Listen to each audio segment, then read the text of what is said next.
నమస్తే అండి, నేను అపర్ణ. భారతీయ సంస్కృతికి స్వాగతం. తిరుప్పావై 7వ రోజు. ఈ పాశురంలో కృష్ణానుభవములో ప్రావీణ్యం ఉన్న ఒక గోపికను ఆండాళ్ నిద్రలేపుతోంది. అయితే ఈ గోపిక ఆండాళ్ మరియు ఆమె స్నేహితుల మధురమైన స్వరాన్ని వినడానికి తన ఇంటి లోపలే ఉంది.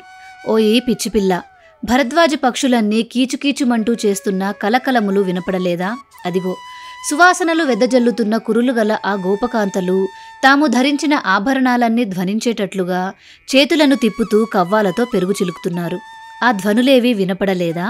భగవద్విషయానుభవమును ఎరిగిన దానవు, సాక్షాత్తు శ్రీమన్నారాయణుడే ఇప్పుడు శ్రీకృష్ణునిగా మన భాగ్యం కొద్దీ అవతరించాడు.